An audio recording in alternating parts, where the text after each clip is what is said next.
a intense year. It's very hard on me and my family. I'm not in the best place. I'm noticing that I'm having some anxiety. Oi, gente!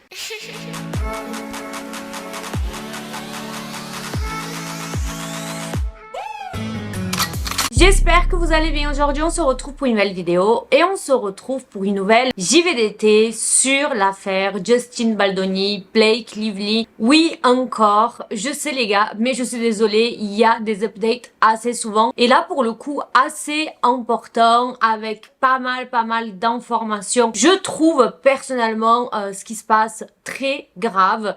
Donc je veux en parler tout simplement, c'est un sujet qui m'intéresse. Si c'est pas le cas pour vous, ben désolé et je suis sûre que vous allez trouver votre bonheur sur les 300 autres JVDT qu'il y a sur ma chaîne. Avant que la vidéo commence, petit truc à dire, vous avez sûrement remarqué, le fond a changé. Je suis enfin dans mon appartement à Nice.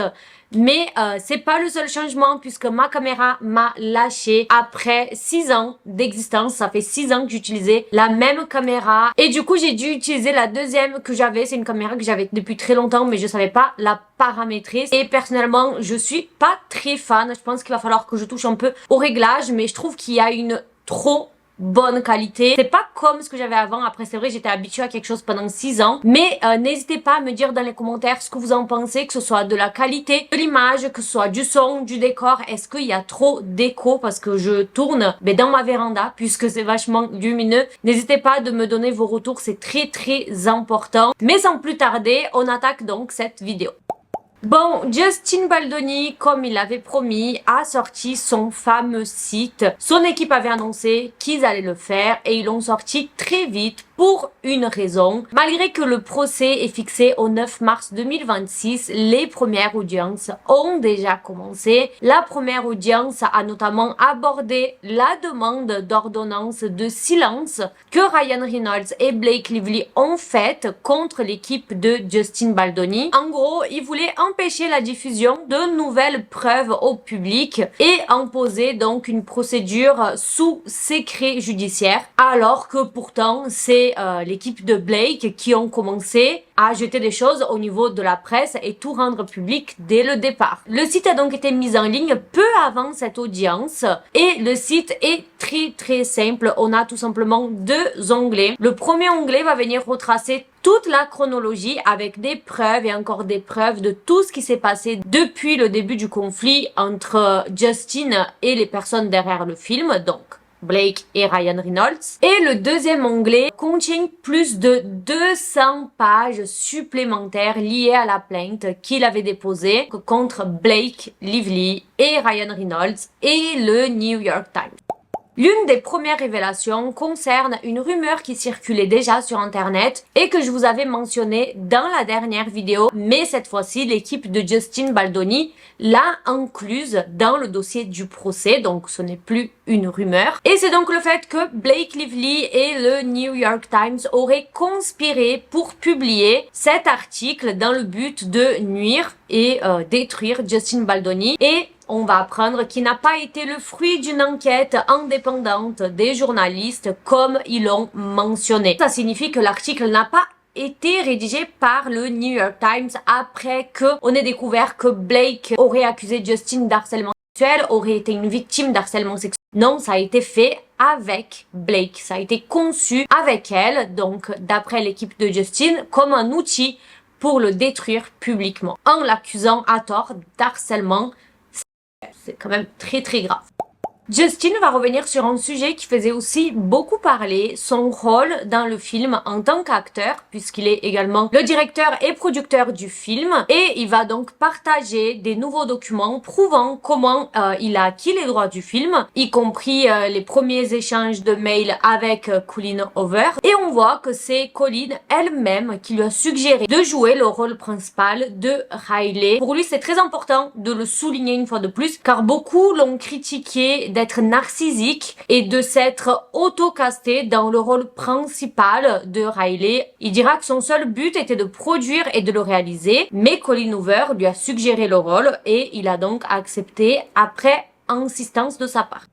Parlons de sa relation avec Blake. Justin Baldoni a partagé des nouveaux messages qui laissent comprendre que sa relation avec Blake était presque amicale, elle était même excellente d'après les échanges. Il a dévoilé des messages datant de février 2023 où il discutait du script et donc du développement du film. Pendant cet échange, Blake lui avait envoyé un message rassurant en disant « Ne t'inquiète pas, tu es en sécurité ici », en le mettant à l'aise, et elle va dire aussi qu'il n'avait pas besoin de prendre des pincettes pour parler avec elle parce qu'il lui parlait un peu vachement pro, et elle lui a fait comprendre que genre il pouvait parler comme des potes, que c'est pas parce qu'elle était Blake Lively que voilà, il avait besoin d'être hyper cordial, hyper pro avec elle. D'autres messages montrent Blake parlant de sa vie personnelle, lui posant des questions également sur la sienne, donc sur la vie de Justin Baldoni. Un élément important du dossier concerne le tout premier échange entre Justin Baldoni et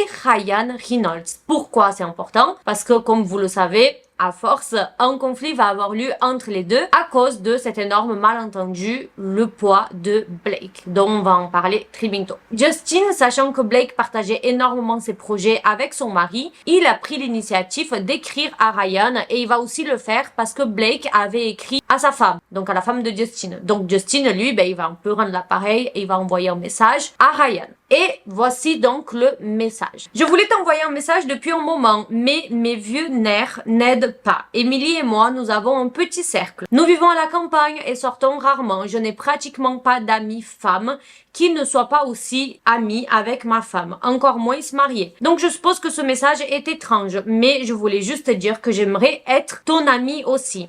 Blake a envoyé à ma femme un message adorable sans que personne ne lui demande quoi que ce soit, disant quelque chose de similaire, ce qui ne fait qu'augmenter mon respect pour elle et pour votre relation. Je suis un admirateur de votre couple depuis des années. Vous êtes dans une classe à part et j'apprécie vraiment la façon dont vous vous comportez. Et du coup, Ryan va répondre. Alors, il va pas répondre automatiquement, de ce que je comprends. Je sais pas combien de temps il a mis à répondre. Et sa réponse, elle est très intéressante. On va la décortiquer. Ryan va donc dire « Hey Justin, désolé pour le retard, j'étais enfermée dans l'écriture et les filles sont encore malades. On m'a dit qu'elles avaient un système immunitaire, mais honnêtement, je pense qu'il est encore en phase de test. » Petit humour. Quel message adorable et généreux. Merci. Nous avons hâte d'apprendre à mieux connaître ta famille. Nous sommes des grands fans depuis un moment. Et encore plus maintenant. Tu as été un collaborateur merveilleux pour Blake. Et cela signifie beaucoup pour nous deux. Être une personne intègre est essentiel. Et c'est exactement ce que tu as été depuis le premier jour. Tu as bien fait de choisir Blake. Elle refuse tout le temps des films, des réalisateurs. Mais une chose que je sais, avec toute mon expérience, et c'est là que les gens ont commencé à moins s'apprécier le message de Ryan. Les gens vont dire que c'était un peu manipulateur. Je continue. Une des choses que je sais, et je parle avec une profonde expérience ici, l'avoir à tes côtés dans les coulisses en tant que force créative est inestimable. Petit rappel, Blake a été prise en tant que actrice. Seulement actrice. L'avoir à tes côtés dans les coulisses en tant que force créative est inestimable. Certaines des meilleures décisions créatives que j'ai prises viennent d'elle. Le jeu d'actrice n'est qu'une petite partie de l'immense patchwork créatif qu'elle possède. Plus que tout, j'ai une confiance totale en son goût, bien au-delà du cinéma. Je lui fais confiance pour tous les aspects de mes affaires aussi. Ce talent créatif, multidimensionnel est quelque chose que je vois en vous deux. J'ai hâte de vous voir travailler ensemble et j'ai hâte que Blake ouvre son coffre créatif avec quelqu'un d'aussi dynamique que toi. Beaucoup ont senti que ce n'était pas un message simplement amical, mais plutôt une manière subtile d'imposer Blake comme une figure créative, d'autorité dans le projet, lui donner plus d'espace. Laisse-la prendre des décisions, écoute-la, tu vas pas regretter. Il rappelle aussi que Blake refuse constamment des films de plusieurs cinéastes, ce qui pourrait être un peu interprété comme « elle t'a choisi ». Alors, respecte ça. Vous voyez ? Sans parler que c'est leur premier échange. C'est la première fois que les deux se parlent. Et lui, il vient déjà ramener le pro alors que de base, Justin, c'était un message amical en disant « Je veux être ami avec toi ». Dans le message suivant qui est disponible sur le site, parce que je vais pas tout vous lire, Ryan, il insiste encore plus sur leur relation fusionnelle. Il dit que lui et Blake font tout ensemble. Il parle du fait qu'il essayera de venir pour la promotion du film et il répète encore que Justin devrait écouter Blake, que Blake est en plus pour lui, que Blake est très créative. Donc une fois de plus, plutôt que d'être un simple encouragement, un simple message, mais pour beaucoup ça a été vu comme fais attention, Blake et moi, on est une équipe, on est une seule personne. Un autre gros sujet a été le poids de Blake. Ça a été vraiment le début du conflit, ça a été presque ça. Vous vous rappelez, tout a commencé lorsque Justin aurait soi-disant demandé au coach combien Blake pesait, ce qui a mis mal à l'aise Blake et ça a fait que Ryan a pété les plombs et lui a crié dessus. Alors qu'on a appris finalement que ça s'était pas du tout passé comme ça. Blake venait d'accoucher de son 4e enfant avec Ryan Reynolds et elle se sentait très vulnérable par rapport à son poids. Et elle en parlait souvent avec Justin dans leurs échanges et là, on va avoir accès à ces échanges où Blake lui disait qu'elle avait encore 10 kilos à perdre. On peut voir dans les screens que tout d'abord Justin, il va mettre un pouce vers le bas dans le message quand elle dit qu'elle doit perdre 10 kilos. Il va lui répondre quelque chose en disant ne t'inquiète pas, ton corps est parfait, tout va bien et il rassurait toujours Blake lui rappelant que ni lui ni le studio lui mettaient la pression sur son apparence, que c'était pas important par rapport au livre, donc le poids de Lily. Et Blake, du coup, va finalement demander à Justin de repousser le tournage des scènes intimes pour avoir le temps, donc, de retrouver le corps qu'elle avait. Justin l'a accepté, il a réorganisé le planning du film pour qu'elle se sente à l'aise pour tourner ces scènes quand elle était bien avec son corps. Donc, quand la grève des scénaristes a éclaté, aucune scène intime n'avait encore été tournée parce que tout avait été repoussé selon la demande de Blake. Donc ça, c'est juste des screens qu'il a rapporté en plus pour montrer que, au-delà de en avoir juste parlé à son médecin et des exercices qu'il pouvait faire parce qu'il devait faire des portées avec elle, c'était pas question de son poids, de Blake, c'était question de son dos. Et pourtant, elle a été dire ce qu'elle a dit. Il y a un autre malentendu que soit n'avait pas été encore mentionné dans le procès, soit je suis totalement passée à côté de l'information, j'étais pas du tout au courant de ça. À un moment du tournage, Blake, elle est tombée malade et Justin a financé, il a fait venir un médecin à ses frais, spécialement pour elle parce qu'elle était très malade sur le tournage, sur le set. Mais Blake a donc mal interprété la situation une fois de plus. Alors, je sais pas si elle est susceptible, je sais pas c'est quoi le truc, mais elle interprète beaucoup de choses mal, puisque dans sa plainte, elle affirme que Justin lui a imposé un régime médical pour qu'elle perde du poids plus vite et qu'il avait donc fait venir un médecin. Sauf que Justin, une fois de plus, a publié des captures d'écran de ses échanges avec ce médecin, montrant que jamais il n'a été question du poids de Blake et que l'intervention du médecin concernait uniquement sa santé et son allaitement pour s'assurer que le traitement ne posait pas de problème à son allaitement, puisque Justin sait que Blake allait, puisque Blake a déjà dit à Justin de venir dans sa loge pendant qu'elle était en train d'allaiter et de tirer son lait. Voilà d'où il sait l'information si jamais. Donc encore une fois, Justin montre avec des screens que son intention était bienveillante, mais Blake a fini par l'interpréter autrement. Pour continuer sur cette question de poids, dans la plainte officielle que Blake a déposée contre Justin fin 2023, elle affirme que toute cette polémique sur son poids n'aurait jamais dû exister puisque d'après Blake, elle dit que la scène où Riley doit soulever Lily n'était même pas dans le livre ni dans le script. Et Justin va donc venir démentir ça, une fois de plus avec une preuve. Tout simplement le script original où il est écrit noir sur blanc, Riley soulève Lily. Voilà. Je ne sais pas si elle était dans le livre ou pas, je me rappelle pas, mais dans le script, elle y était. Donc pourquoi elle a dit le contraire, on ne sait pas. Donc une fois de plus, ça contredit totalement la version de Blake qui prétend que Justin a inventé cette scène pour la forcer à parler de son poids. Or, c'est elle qui a parlé de son poids en premier et or, cette scène était dans le script noir sur blanc, vous voyez. Un autre moment clé de cette affaire, c'est que après l'incident du poids, Ryan Reynolds entre en jeu puisqu'il aurait crié sur Justin en lui disant « T'as traité ma femme de grosse ». Voilà, je vous en avais parlé dans les vidéos précédentes, mais faut croire que malgré ça, la relation entre Justin et Blake semblait encore bonne après cet incident. Blake a invité Justin à voyager avec elle et ses enfants dans son jet privé. Alors, comment ça se fait? Justin disait très souvent à quel point sa famille lui manquait, puisque sa femme et ses enfants étaient à Los Angeles alors que le tournage avait lieu à New York et Blake lui a alors proposé de voyager avec elle et ses enfants pour le week-end afin que Justin puisse voir ses enfants et du coup pendant les 6 heures de vol, ils pourraient profiter pour travailler sur le script ensemble. Et avec cette information, Internet va se poser la même question qui est revenue partout sur X, qui inviterait un prédateur auprès de ses enfants, qui voudrait s'enfermer 6 heures dans un avion avec quelqu'un qui a profité d'une situation pour se rapprocher de toi, puisqu'elle accuse quand même d'harcèlement sexuel. Donc voilà. Donc les gens se demandent pourquoi tu l'inviterais dans ton jet privé, pourquoi tu le mettrais avec tes enfants. Personne n'a compris cette information. Mais par contre, on sait, d'après la timeline, que c'est après ce voyage que Blake a commencé à modifier tout le script et à imposer ses propres choix. Et la question, c'est pourquoi? Est-ce que Blake, dans l'avion, lui a peut-être fait comprendre qu'elle pouvait apporter des modifications? Est-ce que Justin n'a pas été d'accord cette fois-ci parce qu'il avait dit oui à absolument tout le temps, mais cette fois-ci, il n'était pas d'accord et il y a eu un petit froid entre les deux et ils se sont éloignés? Est-ce que quelque chose s'est passé entre les deux et Blake a décidé de prendre le contrôle? Moi, je dirais peut-être la possibilité numéro 1. Parce qu'on sait qu'après ça, il y a donc la confrontation avec Ryan Reynolds et Taylor Swift. Donc Blake, elle propose son script, ses changements. Ryan dit c'est trop bien, Taylor dit c'est trop bien, Justin dit oui c'est cool, il lui envoie un petit message en disant t'avais pas besoin de faire venir Taylor et Ryan, elle dit que c'est ses dragons. Et après, il recevra un message de Blake de 2 pages, un message très long à minuit passé, où Blake elle se plaigne un peu qu'on l'écoute jamais, qu'on veut juste qu'elle soit une actrice, qu'on la prend jamais au sérieux, qu'on lui donne jamais plus de choses.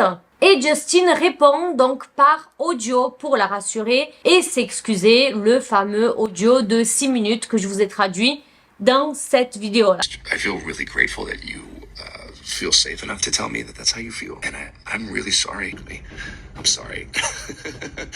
You probably have kids all over you. Et c'est pour ça que je vous dis que je pense que rien de mauvais s'est passé dans cet avion parce que dans les audios de Justin, il est en train de rassurer Blake à quel point les idées qu'elle avait apportées étaient bien, il lui parle en mode gentil, il n'était pas du tout sur la défensive, mais en tout cas, on sait que c'est après ça, c'est après cette période, donc quand il y a eu la grève des scénaristes, qu'à son retour, l'affaire a pris une tournure explosive et on ne sait toujours pas pourquoi. Alors beaucoup de gens disent, grève des scénaristes, Ryan Reynolds est rentré à la maison, Blake s'est retrouvé avec lui, ils se sont montés la tête, ils ont commencé à faire des changements. The iconic rooftop scene in this movie, my husband actually wrote it. Nobody knows that, but you know. Et quand ils ont présenté les changements à Justin, Justin n'a pas kiffé et là, boum. Et en plus de ça, d'une source anonyme, c'était assez compliqué parce que Blake, au-delà de vouloir apporter des changements, il voyait pas du tout les choses pareilles. Justin, pour lui, il fallait suivre le livre à la lettre. Pour lui, il fallait respecter l'histoire originale. C'était important de se tenir au livre comme une bible. Alors que Blake, elle ne s'est basée que sur le script puisqu'elle n'a jamais lu le livre. Oui, elle a jamais lu le livre. Donc elle avait sa propre vision de Lily. Mais c'est juste sa propre vision de sa tête. Et si elle avait lu le livre, elle aurait pu débattre avec Justin sur des changements, sur la suppression de telle scène, avec des arguments concrets. Déjà, si elle aurait lu le livre, elle aurait pas fait les changements qu'elle a voulu faire. Elle aurait pas habillé Lily, par exemple, de la façon dont elle habillait si elle avait lu le livre, vous voyez. Et pour Justin, ça devait être horrible parce que ça faisait 4 ans qu'il bossait sur le projet et c'est lui le directeur producteur et elle arrive, elle veut tout changer et ça n'a rien à voir avec le livre. La preuve, la première chose qui a été critiquée quand les photos du tournage sont sorties, ça a été le style vestimentaire de Lily et qui a décidé ça? C'est Blake. Quand le film est sorti, on sait que c'est la version de Blake qui a été postée. Les gens, ils ont critiqué quoi? Par exemple, les musiques. Qui a choisi les musiques? C'est Blake. We gather storms, never knowing what they'll mean. On a parlé du tournage très vite parce que j'ai beaucoup abordé les sujets importants dans cette vidéo-là. Mais passons à la post-production. Donc, une fois le tournage terminé, la guerre s'est poursuivie pendant le montage. Blake va former sa propre équipe de montage. Une fois de plus, quand je lis des choses comme ça me choque. Genre, Blake va former sa propre équipe de montage. Comme vous le savez, 2 versions du film sont testées sur le public. La version de Justin et la version de Blake. Les résultats sont tombés. La version de Justin a été préférée par le public lors du premier test. Et Blake demande alors un second test avec sa version. Et on accepte. Oui. Mais une fois de plus, c'est celle de Justin qui reste la mieux évaluée. Et qu'est-ce qui va se passer? Malgré tout, Blake refuse de céder et pose un ultimatum. Elle dira à Sony, ma version doit être la version finale, sinon je ferai pas la promotion du film, et sinon Colleen Hoover sera pas là non plus. Comment vous dire que une promotion sans une des actrices principales, qui est en plus Blake Lively, sans l'autrice du film, ça allait être catastrophique, et donc Sony ont accepté la demande de Blake. Et Justin a vu sa version être totalement aux oubliettes. Autre chose qu'on apprendra aussi dans ces nouvelles 200 pages de plainte, c'est les caprices de Blake, à quel point ça a coûté une fortune. Le budget initial du film était donc de 25 millions de dollars et Blake a fait sans cesse des nouvelles demandes, donc par exemple le changement de la garde-robe, le changement sur des personnages de Lily, l'ajustement du script, nouvelle équipe de montage, virer l'ancienne équipe de montage, ça coûte de l'argent de virer quelqu'un sans aucune raison. Conséquence, le budget a explosé à cause de ces exigences constantes. Et pendant ce temps aussi, Blake était donc la mieux payée du projet. Blake Lively, elle était payée 3 millions de dollars, alors que Justin était payé seulement 300 000 dollars. Donc 10 fois moins. Ouais, c'est ça, 10 fois moins. En plus de ça, c'est donc Wayfair Studio qui a dû financer les projections tests supplémentaires exigées par Blake, alors que c'était elle qui voulait changer le film. Ils ont aussi dû, bien sûr, payer, comme je vous ai dit, les nouveaux monteurs, les heures en plus que les personnes ont travaillé pour modifier tout un film qui était déjà prêt.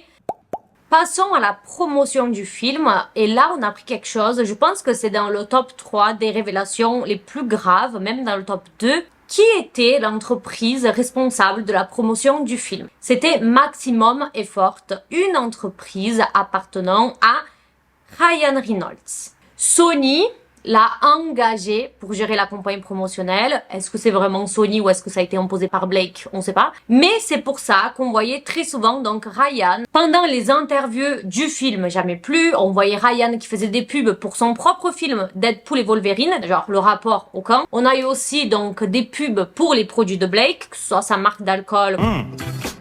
Sparkling apple ginger sour cherry. Delicious. Okay, but talk more about it. What are the notes? Sa marque de produits capillaires. And my hair care company, Blake Brown, my goodness! On a eu tout le truc autour des fleurs. We're going to play a quick game of Flower Pictionary Yeah. because Lily has a flower shop. She's a florist. Comme c'était un film romantique. Fun. It's romance. There's hot guys. There's hot girls. Like, there's sobbing. There's crying. There's love. There's it's got everything that you want. Et vous vous rappelez quand on a reproché à Blake et au casting de ne pas faire comme Justin au niveau de la promotion. The way that I get into a character is through their style. So it was more about who Lily is that was so fascinating to me. Be asking ourselves is, why do men harm? And that's what life is. It's highs and lows, and it's messy. If a Lily Bloom in real life can sit in this theater, maybe she sees herself on that screen and chooses something different for herself.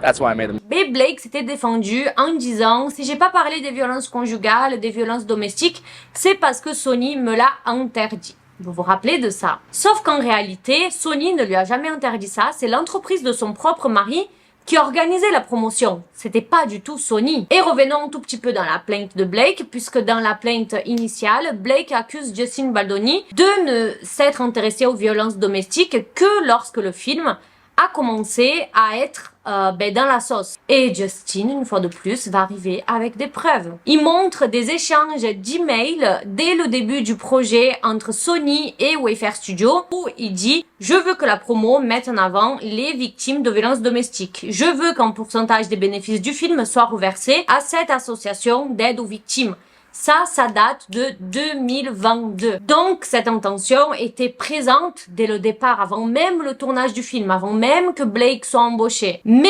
c'est pas ça la révélation choc. C'est que quand la promotion du film a été mal reçue sur Internet, Blake et Ryan et leur entourage ont tenté d'imposer une déclaration officielle à Wayfair Studio et à Justin Baldoni. Comment ils ont fait ça? Ils ont envoyé un message à Wayfair Studio disant « On va vous faciliter la tâche, on a déjà rédigé le communiqué, vous n'avez qu'à le publier. » Donc voici le document, le communiqué que Blake et Ryan voulaient forcer Justin et Wayfair Studio et Jamie à publier, signé par eux. Je vous lis le texte. Moi, c'est ça.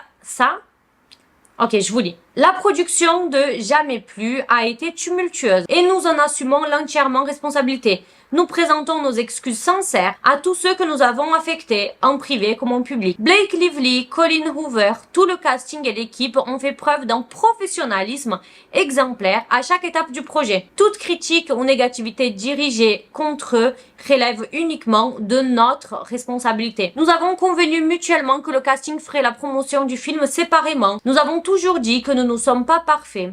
Et même quand nous commettons des erreurs involontaires, nous les assumons pleinement. Cela fait partie de ce que être un homme signifie. Donc là, il y a un petit clin d'œil, c'est parce que c'est en français, mais être un homme signifie, en anglais, ça veut dire man enough, et c'est le nom du podcast de Justin Baldoni. Je trouve ça lunaire qu'ils aient fait un clin d'œil aussi personnel à son podcast, parce que lui-même n'aurait jamais fait ça, vous voyez. Nous voulons appliquer ce que nous prêchons, nous apprenons et nous grandissons de cette expérience. Nous remercions tout le monde pour leur patience pendant que nous trouvons une meilleure façon d'avancer.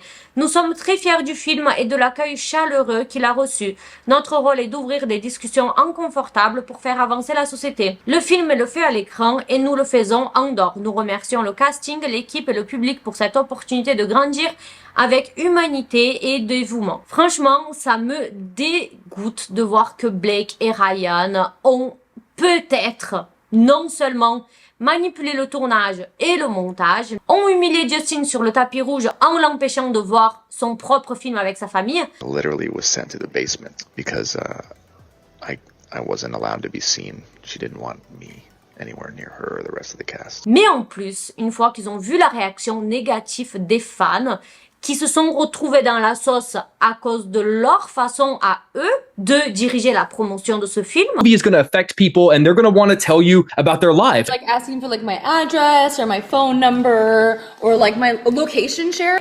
Ils ont écrit un communiqué eux-mêmes obligeant à Justin d'assumer les erreurs à leur place. Et ce communiqué, je vous l'ai jamais lu jusqu'à là. Pourquoi ? Parce qu'il n'est jamais sorti. Wayfair Studios reçoivent le communiqué de la part de Blake, de l'équipe de Blake.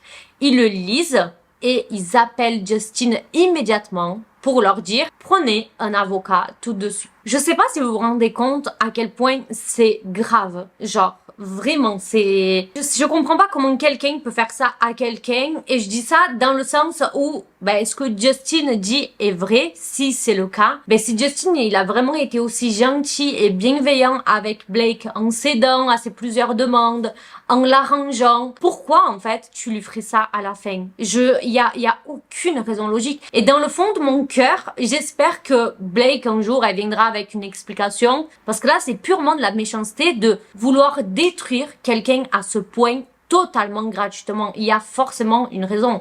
J'arrête pas de me dire qu'il y a forcément une raison, il y a forcément un truc. Mais s'il y a un truc, pourquoi jusqu'à là, avec toutes les preuves que Justin sort, Blake pour l'instant n'a pas sorti une seule preuve? Pourquoi Blake et Ryan auraient fait ça?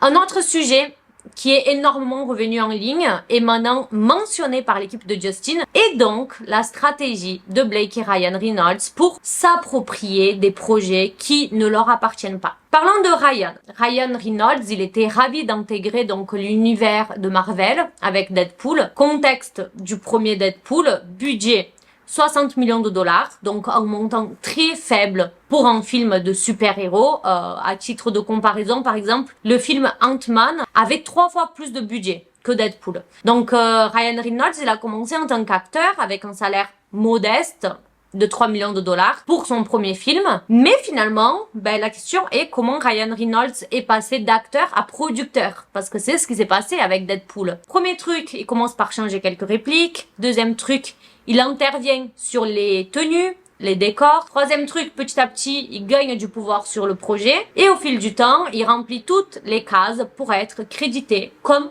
producteur. Voilà comment ça s'est passé pour Ryan. Et il faut croire que Blake a fait la même chose. Blake Lively a accepté un salaire modeste de combien? 3 millions de dollars. Comme Ryan Reynolds pour Deadpool il y a 10 ans de ça. Elle a aussi suivi les petites règles de comment devenir productrice d'un film alors qu'on est une simple actrice. Comme je vous ai dit, modifier le scénario. Elle a donné donc des directives à Justin Baldoni et a imposé des changements sur plusieurs scènes. But I think you should start talking. Okay. Do you know what I mean? Yeah. Engagé, viré des employés, elle a recruté et licencié des membres de l'équipe durant la post-production, notamment 1 en posant son propre monteur, 3 à s'impliquer dans la bande de son, donc elle a remplacé les personnes responsables du design sonore pour y inclure des chansons de sa meilleure amie Taylor Swift. We gather storms, never knowing what they'll mean. Et numéro 4, pour finir, contrôler la promotion. Résultat, Blake a coché toutes les cases nécessaires pour obtenir le titre de productrice et être mentionnée ainsi à la fin du film, alors qu'elle était censée être seulement actrice principale. Comme je vous ai dit, stratégie identique à celle de Ryan Reynolds. Il y a quelque chose de très intéressant qui a été abordé sur internet, mais également dans la plainte. Dans ces 200 nouvelles pages, c'est pourquoi il fallait que Blake prenne le contrôle, pourquoi il fallait sortir Justin Baldoni. Attention, là, on est sur des spéculations, ça va être la seule partie de cette vidéo où j'ai pas de preuves. Le but principal était de récupérer les droits du film pour Colin Hoover. Si Justin Baldoni perdait les droits du film revenaient donc à Colin Hoover, l'autrice du livre. Logique. Colin Hoover avait monté sa propre boîte de production pour adapter ses livres en film. Et devinez qui soutient financièrement cette boîte de production? C'est donc Ryan Reynolds et Blake Lively. Qui est la personne qui a dit à Justin « Ah, ça serait une trop bonne idée si tu faisais rentrer Blake pour jouer la personnage principale ?» C'est Colin Hoover. Donc on se dit, la personne qui a fait rentrer Blake, c'est Colin Hoover. Colin Hoover, par la suite, a monté sa propre boîte de production financée par Blake et Ryan. Donc, s'ils arrivaient à récupérer les droits de It Ends With Us, ils auraient le contrôle des adaptations. Donc, ils pourraient profiter financièrement de tous les films futurs. Blake et Ryan et Colin. I think there are better people for that one. Justin. I think Blake Lively's ready to direct. That's what I think. So, yeah. Au départ, Colin, elle était du côté de Blake et Ryan, probablement parce qu'il finançait son projet. Mais maintenant que les choses commencent à se corser, à sortir du contrôle, elle a supprimé tout d'abord les photos qu'elle avait avec Blake, puis par la suite, elle a carrément supprimé ses réseaux sociaux. Après, qui est surpris venant d'elle? Personnellement, pas moi. Ah oui, pour finir, Justin Baldoni, il a donné, oui, malheureusement, Justin Baldoni, il a donné un interview, c'est sorti littéralement aujourd'hui. J'ai pas eu le temps d'aller en profondeur, donc de ce que j'ai vu sur internet, ça ne parle pas forcément de Blake, de ce qui s'est passé. Je sais pas si c'est un interview qui a été filmé il y a un moment et qui est sorti que maintenant. Je vous avoue que là, je vous tourne cette vidéo pour qu'elle sorte demain, donc je n'ai pas le temps de creuser dessus. Mais de ce que j'ai vu, il parle vraiment de à quel point son année 2024 a été compliquée pour lui et sa famille et à quel point ça l'a donc impacté. Mais il va pas rentrer en détail sur le sujet. I had an intense year.